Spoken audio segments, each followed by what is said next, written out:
아멘. 세상의 마지막이 되어져 가고 또 살기 힘들고 어려워지게 되어지면 참 세상이 각박하다 그런 얘기들을 많이 하지요.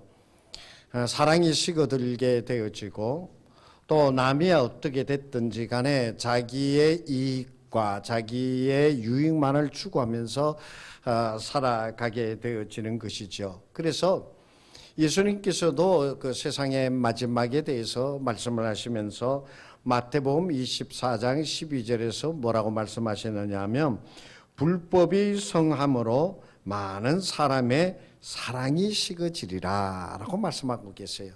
이 마지막 때가 되어지면 불법이 성행한다는 거예요. 왜 불법이 성행하게 되어져요? 다른 사람은 안중에 없어요. 자기만 잘 먹고 잘 살고 자기만 편안해지면 되는 거예요. 그러니까 불법을 행해서라도 그렇게 하려고 하는 거예요. 그리고 사랑이 식어질, 이거 뭐 말할 것도 없죠, 그죠? 다른 사람 생각할 겨를이 없죠. 자기네들만 생각하게 되어지고 바로 그것이 마지막 때에 살아가고 있는 그러한 모습입니다. 요즘 여러분 어떠세요?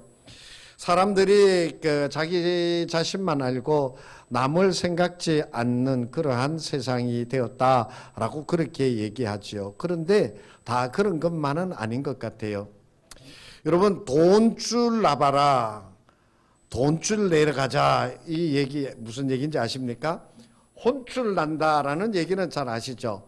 혼은 그냥 막 대박으로 그냥 혼을 되게 친다, 그 혼줄 나는 거잖아요. 근데 돈줄 나는 거는 혼이 아니라 돈으로 혼줄 나게 해주자, 그 얘기거든요. 돈으로 혼줄 나게. 요즘에 이 말이 굉장히 떠돌아다녔더랬습니다. 왜 그러냐면 한 청년이 있었는데 그에게 7살 난 동생이 있었습니다. 부모님은 여의고 이 동생을 케어하면서 살아야 되는데 이 동생 7살 난 동생이 뭐가 알 수가 있어요. 그냥 때만 쓰면 다 되는 줄 알고 이 동생이 어느 날 형에게 치킨이 먹고 싶다고 그런 거예요. 치킨. 근데 이 형은 가진 것도 없고 일용직 해가지고 했는데 그것도 잘리고 해가지고 간신히 어디 가서 뭐 몇 시간 알바를 하고 해서 돈을 모아서 간신히 살아가고 있는데 동생이 하도 치킨 하니까는 사주고 싶은 마음이 들고 안 사주게 되어지니까 형 마음이 너무 아픈 거예요. 그래서 한번 그래 가보자. 그리고서 주머니를 뒤지니까는 5,000원이 있는 거예요. 5,000원. 그래서 그 동생 데리고 이 치킨집 갔다 저 치킨집 갔다 이렇게 다니다 보니까 전부 다 그 5,000원 가지고 안 되잖아요. 근데 어느 치킨집 앞에 가서 이렇게 서 있는데 그 사장님이 좀 주인이 그냥 막 닭을 막 튀기고 그리고 그걸 해가지고 이렇게 환한 맑은 유리창 너머에 닭들이 튀긴 닭들이 있고 하는 것을 보고 이 동생이 7살 난 동생 먹고 싶다 되게 맛있겠다 그러면서 자리를 뜨지 못하고 이렇게 쳐다보고 있는 거예요. 그러다가 그 치킨집의 사장님하고 눈이 맞았어요. 보니까 아이들 둘이 그 밖에 있거든요. 그러니까 이 사장님이 들어오라고 그래가지고 들어오라고 그래서 내가 닭을 한 마리 해줄게 그랬어요. 그러니까 이 형이 5,000원밖에 없는데요. 나 너들한테 돈 안 받고 해줄게. 앉아. 그러고서는 이 사장님 정성스럽게 그것을 닭을 튀겨가지고 이 형제를 먹였어요. 그리고 이 형제들이 가고 난 다음에 이 형이 생각하기에 너무나도 고맙고 감사한 거잖아요. 정말 이 각박한 세상에 그렇게 마음을 써주고 생각을 해주고 그렇게 해주는 분이 누가 그리 흔해요? 없잖아요. 그러니까 너무나 고마운 마음을 이 편지를 써가지고 손편지를 써가지고 그걸 이게 프랜차이즈 하는 그 회사 사장에게 보냈던 것 같아요. 그러니까 이 편지 내용에 쫙 훑어주면서 사람들이 막 얘기하기 시작했어요. 야, 정말 요즘 세상에 그런 가게가 있다니. 정말 그 편지를 쓴 형도 대단한 인성이 참 좋은 아이다. 어떻게 자기가 그 닭값 2만 원, 어제도 우리가 닭을 한 마리 저희 집에서 시켜서 먹었는데 18,000원 하더구만요. 어떻게 보면 그게 뭐 많다고도 할 수 있지만 그렇지 않다고도 할 수 있잖아요. 그런데 그것을 받은 것이 너무 고마워서 이렇게 편지를 써서 보내는 그 형의 성품이 정말 요즘 보기 드문 젊은이다. 그리고 요즘에 그런 가게가 어디 있냐. 우리 모두 그 치킨집 홍대 앞에 있는 철인 7호점이라고 그럽니다. 거기에 혼내주러 가자. 돈주로 혼내를 주러 가라.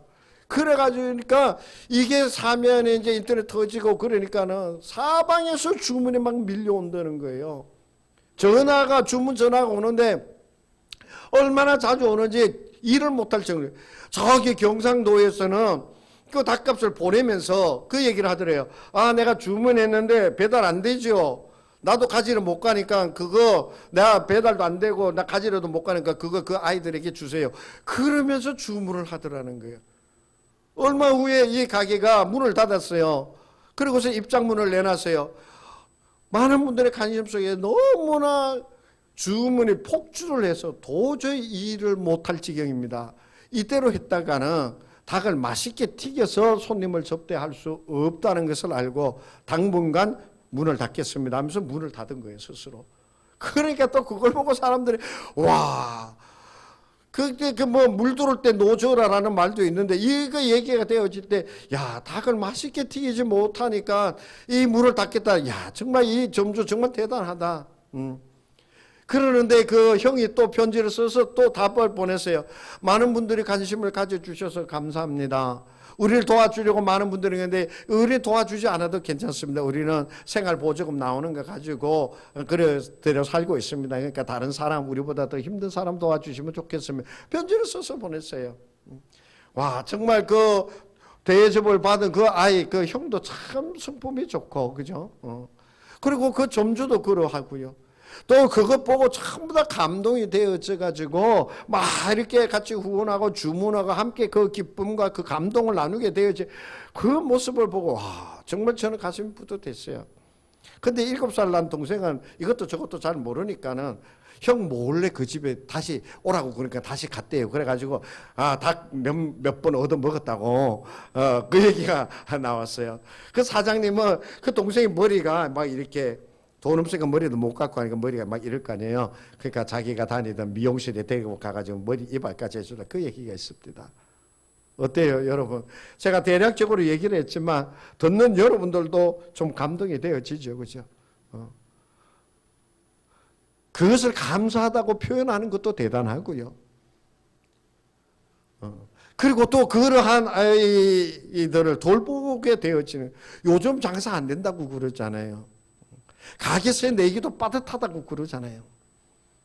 근데 그런 아이에게 눈길이 가고 그런 아이에게 마음이 가고 그런 아이에게 손을 내민다라고 하는 것이 정말 아름다운 모습인 줄로 압니다. 사랑이 식어서 차가운 세상인 줄 알았더니 아직은 따스합니다라고 하는 것을 느끼게 해주는 사랑인 줄로 압니다. 바로 이것이 무엇이겠습니까? 오늘 말씀하여 주신 것처럼 자기의 유익을 구하지 아니하고 다른 사람의 유익을 구하는 자의 아름다운 모습 아니겠습니까? 다른 사람의 유익을 구한다고 그래서 많은 것으로 막 뻑적지근하게 해가지고 다른 사람의 유익을 구하는 게 아니에요.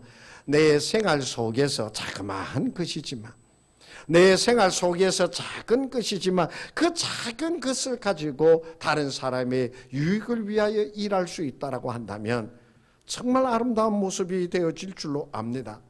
오늘 본문이 기록되어진 고린도전서는 참 문제가 많은 교회였습니다. 교회에 여러 가지 문제들이 있는데 그 문제의 답안을 써서 보낸 것이 바로 고린도전서 후서입니다. 그런데 오늘 이 본문의 말씀이 기록되어진 이 말씀에는 어떠한 문제가 있었냐 하면 음식에 대한 문제가 있었습니다. 그 당시에 그 소나 양을 잡으면은 전부 다 그 우상 신에게 먼저 바치고 나서 그리고 그걸 잡아서 시장에서 내다 팔고 그걸 사다가 사람들이 먹게 되어지는 것이에요. 그러니까 시장에서 내다 파는 고기를 사다가 요리를 했다라고 그러면 그 고기는 전부 다 어디에 바쳐진 거예요? 우상에게 바쳐진 거예요. 그러니까 교회 안에 어떤 문제가 생기느냐 하면 그 우상에게 바쳐진 그 고기를 먹는 것에 대해서 신앙심이 깊고 또 유대적 율법도 가지고 있고 그 신앙생활을 오래 한 분들이 그것을 먹는 사람들을 보고 어떻게 신앙인이 돼가지고 그렇게 우상에게 바쳐진 재물을 먹느냐? 이거는 안 되는 일이다. 그러면서 다른 사람들을 막 지적을 하고 그 잘못에 대하여 얘기하는 그러한 일들이 벌어지게 돼요.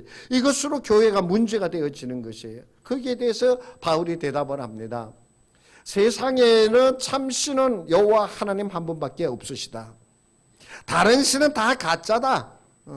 그러니까 오직 우리가 섬기는 여호와 하나님만이 참 신이시다. 그분만이 우리의 제사를 받으시고 우리의 예배를 받으시는 분이시다. 그런데 너희가 이 세상 사람들이 고기를 잡을 때 우상에게 바쳤다 그러는데 그 우상이 어디에 있느냐? 하나님밖에 신이 없으신데 그들이 우상에게 바친 건 아무것도 아니다. 지들은 우상에게 바쳤다고 그러는데 이건 아무것도 아니다. 그래서 바울이 얘기하기를 음식을 먹는 것은 아무것도 아니다. 그리킬 것이 없다라는 얘기예요. 그런데 단 조건이 있습니다. 내가 그것을 먹는데 내 옆에 있는 사람이 내가 그 먹는 모습을 저거 우상에게 바친 건데 라고 얘기하면 먹지 말라는 거예요. 그 판단 기준이 어디에 있다는 얘기예요? 나에게 있어요? 다른 사람에게 있어요? 나에게 있는 거예요. 그래서 오늘 23절에서 모든 것이 가하나 모독한 것이 모든 것이 가하나 무엇을 하든지 무엇을 먹든지 다 가능하다. 그러나 그렇게 먹는다고 해서 다 유익한 것은 아니라 모든 것이 다 가하다. 무엇을 하든지 어떻게 하든지 그거 다 가능한 일이다. 할 수 있다. 그런데 그 모든 것이 다 덕을 세우는 일은 아니다는 거예요. 그것을 지적질하는 것도 잘못되어진 것은 아니라는 것이죠. 가하지만 그러나 나의 믿음에 판단하는 그거는 아무것도 아니다. 그렇지만 나의 믿음의 굳세서 그거 먹을 수 있지만 그거를 알고 얘기하는 연약한 자의 그 마음을 알고 연약한 자의 그 믿음을 보고 먹지 않는 것이 좋다라고 얘기하고 있는 거예요. 이것이 바로 뭔지 아십니까? 자기의 유익을 구하는 것이 아니고 다른 사람의 유익을 구하는 자의 모습이 되어지는 것이에요. 그러므로 자기의 판단 기준에 의해서 다른 사람을 판단하고 다른 사람을 정죄하고 손가락질해서는 안 된다는 거예요. 내 판단 기준이 전부가 아니라 그것으로 인하여서 시험을 당하거나 그것으로 인하여서 연약해지게 되어지거나 그것으로 인하여 낙심하는 자가 있다면 그 판단하지 않는 것이 옳다는 것이에요. 그래서 오늘 27절의 말씀에 보면 이렇게 말씀하고 있었잖아요. 불신자 중 누가 너희를 청할 때에 너희가 가고자 하거든 너희 앞에 차려놓은 것은 무엇이든지 양심을 위하여 묻지 말고 먹어라. 모든 것이 가하다는 거예요. 그러면서 28절 누가 너희에게 이것이 재물이라 말하거든 알게 한 자와 그 양심을 위하여 먹지 말라. 모든 것이 가하나 모든 것이 유익한 것이 아니다는 거예요. 모든 것이 다 가하나 모든 것이 다 덕을 세우는 것은 아니다 라고 하는 것을 우리에게 말씀해 주고 계세요. 이게 바로 어떻게 살아가는 사람의 모습인지 아십니까?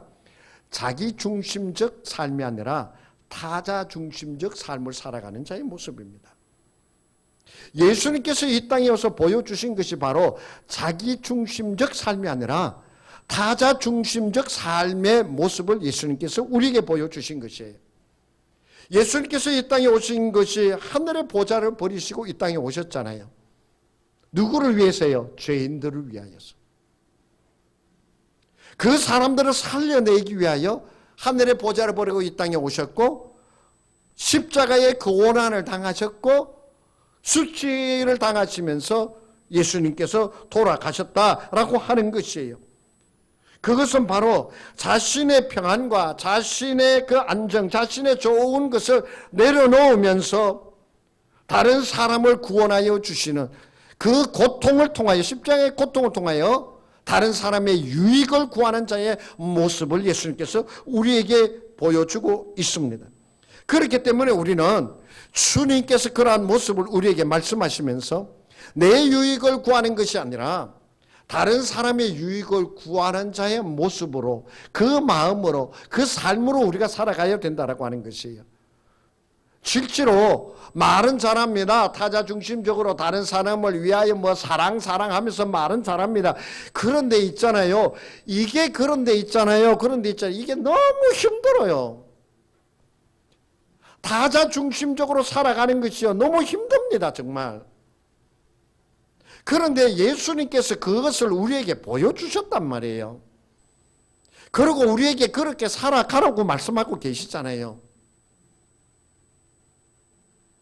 그럴 때 우리 어떻게 해야 될까요? 정말 그대로 살아가기 너무 힘든데. 그런데요. 그렇게 힘들고 어려운 것을 살아가도록 힘쓰는 것이 우리의 모습이 되어야 됩니다. 그게 그리스도인의 진정한 모습이에요. 나는 절대로 손해 안 보겠다. 나는 절대로 그렇게 하지 않게, 이렇게 정죄하고 나서는 게 그리스도인의 모습이 아닙니다. 예수님도 그 죄인의 모습을 보고 용서하고 계시잖아요. 그게 그 사람을 이해하고 그 사람의 당한 처지를 바라보면서 용납하고 용서해주고 영접해 드리는 것이 바로 타자 중심으로 살아가고 있는 예수의 모습이잖아요. 내 것을 내어놓고 비우고 희생하면서 섬기면서 살아가는 그 모습, 그게 우리에게 정말 이 마지막 때를 살아가고 있는 우리들에게 있어야 될 모습이라고 생각을 합니다. 얼마 전 지난주에 3.1절이 지났잖아요. 3.1조 만세 독립운동이잖아요. 그죠? 그 만세 독립운동, 천국 각지에서 막 사람들이 태극기를 들고 일어나면서 나왔어요. 어떤 사람은 그 만세 운동을 하고 모든 것을 다 잃어버리고 만주까지 도망가, 거기서 독립운동을 하시던 그런 분들도 있잖아요. 근데 그분들이 뭐가 아까워서 그러한 일을 했겠습니까?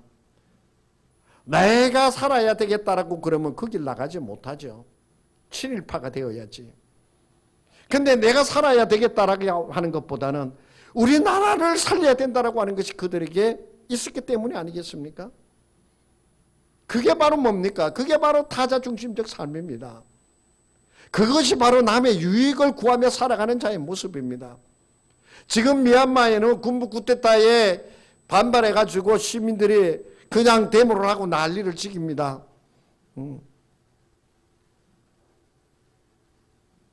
며칠 전에 그 총탄에 쓰러진 19살 난 소녀의 얘기가 있습니다. 그 소녀 사진이 나오는 걸 내가 몇 장을 보았는데, 모든 것이 잘 될 거예요 그러면서 자기 까만 티셔츠에 그 희게 글씨를 써가지고 데모를 하다가 총에 맞았어요. 그런데 이 19살 난 소녀가 그 데모에 나서면서 정말 죽기를 각오하고 나간 것 같아요. 유서 같은 것을 쓴 거예요. 유언장 같은 거. 내가 만약에 총에 쓰러진다면 그냥 묻지 말고 내 모든 장기를, 시신의 그 모든 장기를 기증한다. 그것을 쓰고서 품고서 데모하다가 그렇게 죽은 거예요. 그런데 더 성질나는 게 있어요. 이 나쁜 새끼들 말이야. 그 소녀를 장사를 지냈어요. 그런데 이 군부 이놈들이, 이 새끼들이 그 묘를 파헤쳤어요. 그리고 그 시신을 어디로 끌고 가버렸어요. 왜?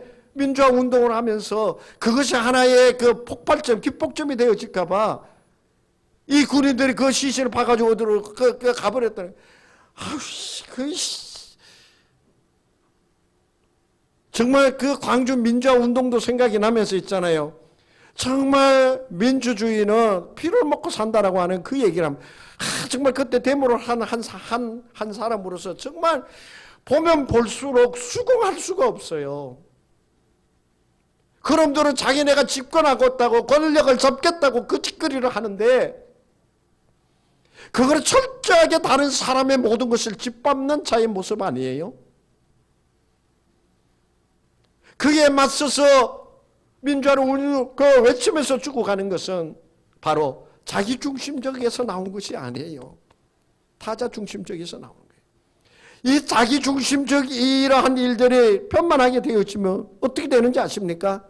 LH 같은 사건이 나는 거예요. 자기가 근무하는 기관의 정보를 이용해서 땅을 미리 사놔가지고 거기서 폭리를 취하게 되어지므로 자기는 배가 부르게 되어질는지 모르지요. 그런데 그것으로 인하여 피해를 입게 되어지고 그것으로 인하여 허탈감을 가지게 되어지는 그 아픈 마음은 어떻게 할 거냐고요. 정말 많은 사람들이 자기중심적으로 자기의 유익만을 생각하면서 살아가고 있는 모습이 정말 우리들이 살아가고 있는 현실의 모습이 아닌가 생각을 합니다. 그러면서 내 한편으로는 그런 생각이 들어요. 나도 그 자리에 없기 때문에 그거하고 상관이 없는 거지. 만약에 나도 그 자리에 있었으면 어떻게 되어졌을까? 만약에 나도 그 자리에 있었으면 그렇게 하지는 않았을까? 저는 그 생각을 하게 되어집니다. 그래요. 정말 있잖아요. 우리가 이 세상이 힘들고 우리 코로나로 인하여 더군다나 더 힘든다고 하는 이러한 시대에 시간을 보내고 있잖아요. 바로 이러한 때에 우리가 정말 자기중심적이 아니라 다른 사람의 유익을 생각하며 다른 사람의 유익을 구하면서 그것을 위해서 살아가 줄 수 있는 정말 힘들고 어려운 길입니다. 그렇지만 그것을 잊어버리지 아니하고 생각하면서 살아가는 우리가 되어지기를 간절히 원합니다. 그 다른 사람의 유익을 구하며 나아가는 자는 있잖아요. 다른 사람의 약함을 보지 않습니다. 다른 사람의 잘못되어진 것을 찾아내고 그것을 적시하면서 내가 이것이 잘못되어졌다고 얘기하는 사람이 아닙니다. 다른 사람의 유익을 구하는 자는 있잖아요. 잘못되어진 것을 보고 기다려줍니다. 그것을 드러내야 정죄하는 자의 모습이 아니라 그 사람의 마음을 이해하면서 그 사람을 용서하면서 기다려주는 것이 바로 다른 사람의 유익을 구하는 자의 모습이 되어지는 것이에요. 예수님이 바로 그 모습 보여주셨잖아요. 배반한 베드로를 찾아가셨잖아요. 찾아가서 그 베드로를 향하여 너 왜 나를 배반했느냐 그것 따지려고 예수님이 베드로 찾아가신 것 아니잖아요. 도리어 그 베드로를 향하여 네가 나를 사랑하느냐 네가 나를 사랑하느냐 이 사람들보다 나를 더 사랑 그건 물으셨잖아요. 다른 사람의 유익을 위하여 사는 사람은 그의 잘못되어진 것을 직시하고 들춰내는 것이 아니라 기다려주고 용서해주고 돌아설 수 있도록 해주는 것이 바로 다른 사람의 유익을 구하면서 살아가는 자의 모습입니다. 성경에 보면 빌레몬서라고 하는 책이 있습니다. 그 빌레몬서는 바울이 자기 친분인 빌레몬에게 개인적으로 써서 보낸 편지가 빌레몬서입니다. 그 편지의 내용은 이렇습니다. 바울이 로마 감옥에 갇혀 있을 때에 그 감옥에서 오네시모라고 하는 사람을 만납니다. 그런데 이 오네시모는 어떤 사람이었느냐? 빌레몬의 종이었습니다. 그런데 이 오네시모가 주인의 돈을 훔쳐가지고 도망 다녔다가 붙잡혀서 끌려와서 감옥에 갇힌 것이 바울과 함께 감옥에 갇혀지게 되어진 거예요. 그 당시의 법에 의하면 주인의 재산을 훔쳐서 도망간 자는 붙잡히면 죽임을 당하는 거예요. 그런데 바울이 어떻게 합니까? 그 오네시모를 위하여 그 빌레몬에게 오네시모를 위하여 편지를 써서 보냅니다. 오네시모 너에게 이러이러한 잘못이 있다며 오네시모가 그러한 악을 행했다며 근데 오네시모가 붙잡혀서 나하고 와 있는데 와 보니까 정말 좋은 사람이다. 그를 용서해라. 만약에 그가 너에게 손해를 끼친 것이 있으면 내가 갚으마. 이게 바로 다른 사람의 유익을 구하는 자의 모습입니다. 잘못을 지적하고 정죄하는 것이 아니라 그를 죽이는 것이 아니라 그를 이해하고 용서하고 기다려주고 품어주면 그는 다시 살아날 수 있습니다. 다시 살아날 수 있습니다. 희생이라고 하는 영화가 있대요. 그 희생이라고 하는 영화의 줄거리에 보면 이런 얘기가 있답니다. 한 수도성에 수도사가 있었는데 자기 제자에게 죽어가는 그 나무를 보고 이 나무에게 매일같이 물을 줘라. 정해진 시간에 정해진 물량을 이 죽어가는 나무에게 계속 주라고 그랬대요. 그래서 선생님이 얘기를 하니까 이 제자가 매일같이 똑같은 시간에 똑같은 물을 들어서 그 나무에게 주기 시작했답니다. 한 달이 지났습니다. 1년이 지났습니다. 나무는 더 죽어가는 것 같고 아무런 변화도 일어나지 않습니다. 선생님이 이거 이렇게 됐는데요. 그래도 선생님 끝까지 하라고 그러더래요. 그래가지고 계속해서 물을 주는 것이 1년이 지나고 2년이 지나고 3년이 되니까 그 나무에서 싹이 나기 시작하더랍니다. 그리고 그 나무가 자라가지고 많은 꽃을 피우고 열매를 맺는 나무가 되어졌다라고 하는 것이 희생이라고 하는 그 영화에 나오는 이야기라고 합니다. 죽어가는 것 같잖아요. 그거에게 물을 주는 것은 헛된 일인 것 같잖아요. 아무것도 남겨지지 않을 것 같은 일이잖아요. 그 죽어가는 나무에 물을 주는 것은.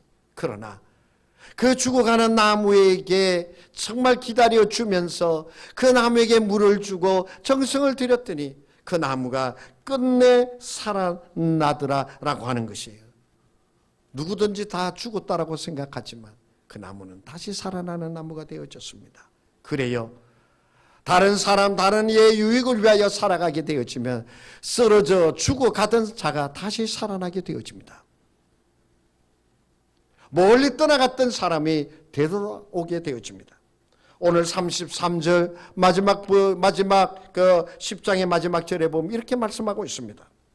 나와 같이 모든 일에 모든 사람을 기쁘게 하여 자신의 유익을 구하지 아니하고 많은 사람의 유익을 구하여 그들로 구원을 받게 하라. 다른 사람의 유익을 구하여 그들이 구원을 받게 하라. 이것이 바로 다른 사람을 살려내는 것이 되어지는 것이에요. 그를 위하여 묵묵하게 그의 유익을 위하여 기다려주고 희생하며 섬기며 나아가게 되어질 때 그 사람을 살려내는 역사가 일어나게 되어진다는 것이에요. 어떤 분이 이런 글을 남겼습니다. 우리의 작은 희생으로 어려운 이웃에게 살 곳을 마련해주고 배고픔을 채워주고 친구가 되어주고 아픈 곳을 치료해주며 학업을 이어가게 도와주고 세상으로부터 받은 마음의 상처를 치유해 줄 수 있다면 오늘 하루도 기꺼이 희생을 선택하겠습니다. 오늘 하루도 기꺼이 희생하겠습니다. 우리의 작은 희생, 우리의 작은 섬김, 정말 여러분 18,000원 그 치킨값 크다면 크다고 할 수 있고 적다면 적다고 할 수 있는 돈인데 그것 하나를 가지고 정말 그 형제에게 큰 위로를 더하여 주고 기쁨을 더하여 주고 그리고 그 얘기를 듣고 함께 나누는 모든 이들의 마음도 어떻습니까? 살아나잖아요. 모든 이들의 마음도 그것을 알고 동참하는 모든 분들의 마음이 얼마나 훈훈해집니까? 와, 이런 세상을 만들어 가야지 하면서 함께 즐거운 마음으로 동참하지 않습니까? 다른 사람의 유익을 위하여 행함으로 그를 구원하는 자가 되라. 이것이 바로 오늘 우리의 말씀입니다. 도스토옙스키가 이런 말을 남겼다고 합니다. 자기 자신을 희생하는 것처럼 행복한 일은 없다. 여러분, 진정한 행복은 자기 주머니를 채우면서 얻어지는 것이 아니라 진정한 행복은 자신을 희생할 때 얻어지는 것입니다. 오늘 성령께서 우리의 심령에 말씀하여 주시는 것을 들을 수 있는 우리가 되어지기를 간절히 원합니다. 기도하십니다. 하나님 아버지, 자기의 유익을 구하지 말고 다른 사람의 유익을 구하라 말씀하셨사오니 그 유익을 구하고 얻기 위하여 나아가는 우리가 되게 하여 주시옵소서. 그 삶이 내가 살아나는 것이요, 당신이 살아나는 것이요, 우리 모두 이 사회가 살아나는 것임을 깨달아 다른 사람의 유익을 구하며 살아가는 기쁨을 우리 가운데 누리게 하옵소서. 예수님의 이름으로 기도하옵나이다.